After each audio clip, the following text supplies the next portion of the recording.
There are moments in baseball that stop time. Not the walk-off home run kind. Not the perfect game kind. Not even the kind that sends a stadium into the kind of noise that rattles your chest from 100 rows up. This was a different kind of stop time. The kind where 60,000 people go completely silent in less than a second. The kind where players who have spent their entire professional lives conditioning themselves to stay composed drop everything and start running toward the same point on the field. The kind where broadcasters, trained to fill every second of dead air with words, find themselves unable to produce a single coherent sentence. What happened on that mound in the third inning wasn't baseball anymore. It was something the sport had never seen directed at this particular man. And the fact that it was directed at Shohei Ohtani, the man who has become the living, breathing argument for everything baseball wants to be, made it not just a violent incident, but a defining moment for the sport itself. The question now isn't just what happened. The question is what baseball does next. And whether the answer will be enough. Baseball has a rhythm. Even people who don't follow the sport closely understand this about it. The game breathes in a particular way, the wind-up, the pitch, the pause, the reset. It is a sport built on repetition and pattern, and that rhythm is part of what makes the sudden rupture of it so disorienting when it occurs. The third inning had been unremarkable up to that point. Ohtani was working through the Houston lineup with the kind of focused efficiency that has become his signature on the mound. His pitch sequencing was sharp. His velocity was where it needed to be. The Astros hitters were uncomfortable, which is exactly where Ohtani's preparation is designed to put them. And then the Astros batter stepped out of the box. What happened next unfolded in a span of seconds that will be analyzed, replayed, and debated for years. The batter, rather than returning to his stance, turned toward the mound. He still had his bat in his hands.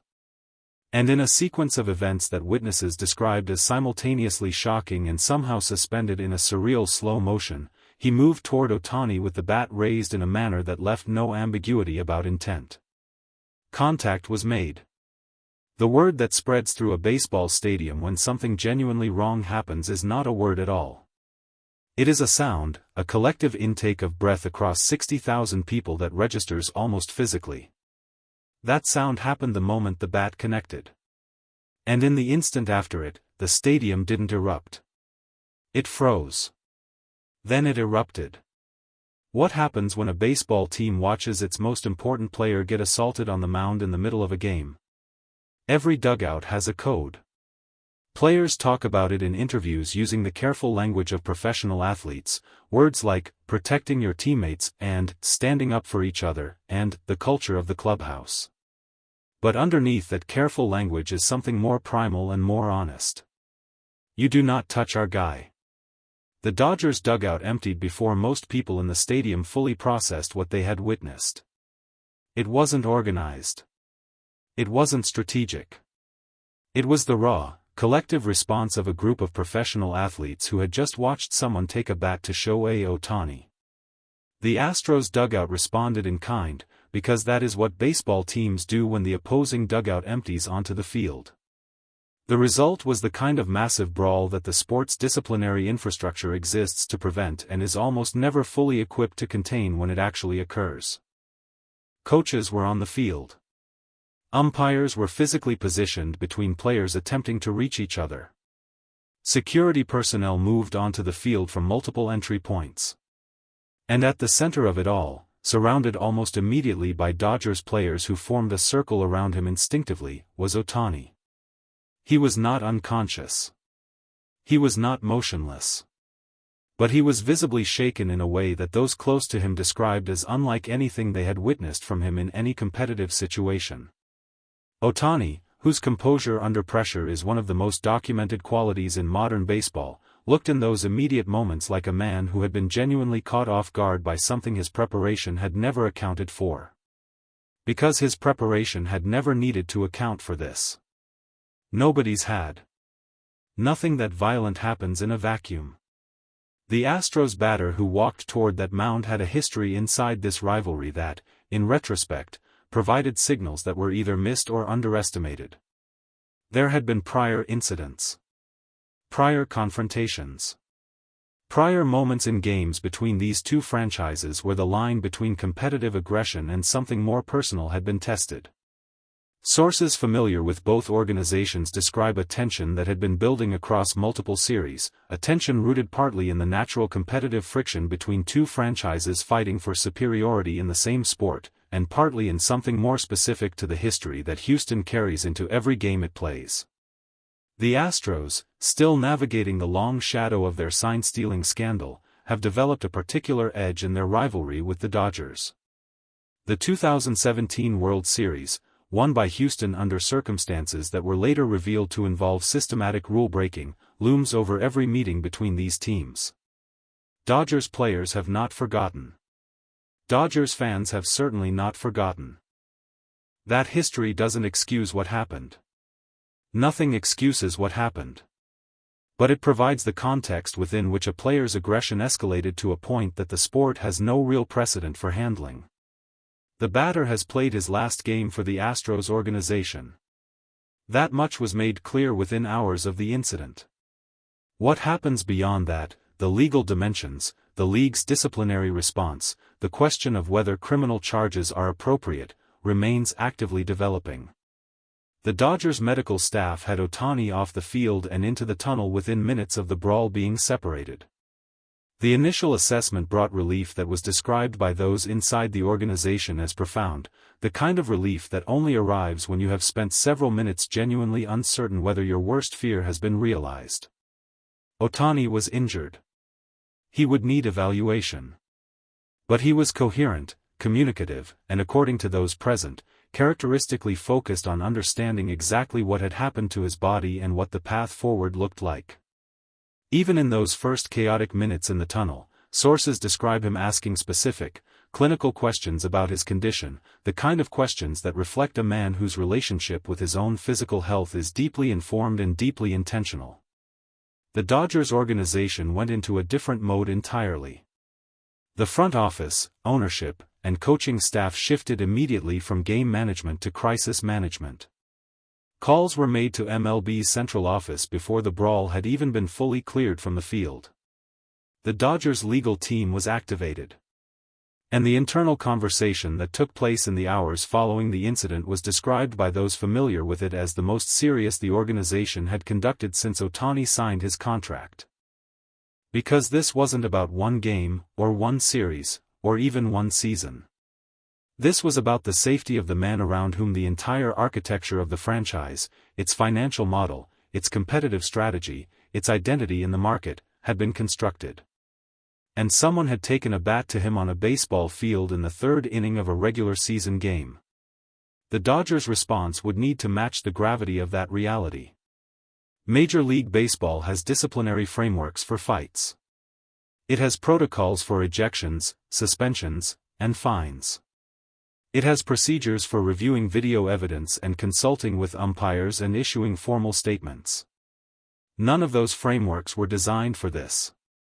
A batter using his bat as a weapon against a pitcher on the mound is not a scenario that exists in any version of baseball's disciplinary rulebook because it is a scenario that baseball's rulebook writers never genuinely believed they needed to plan for.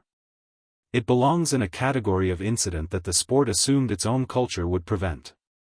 The culture failed. And now the institution has to respond to something it was not built to handle.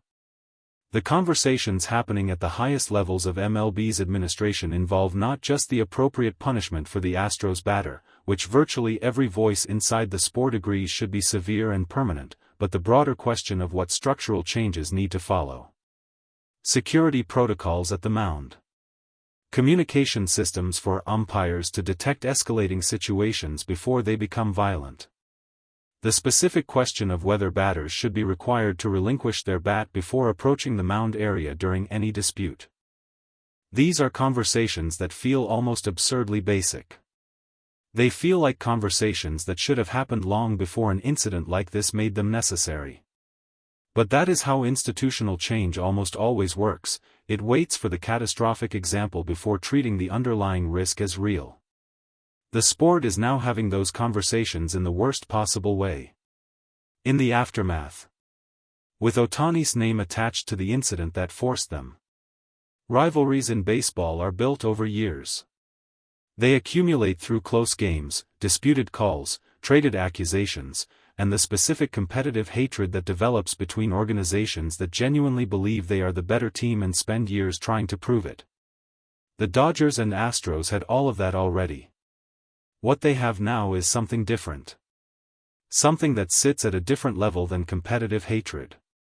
When one franchise's player takes a bat to the other franchise's most important human being, not metaphorically, not in a close-play collision, but deliberately and violently, the relationship between those organizations is permanently altered.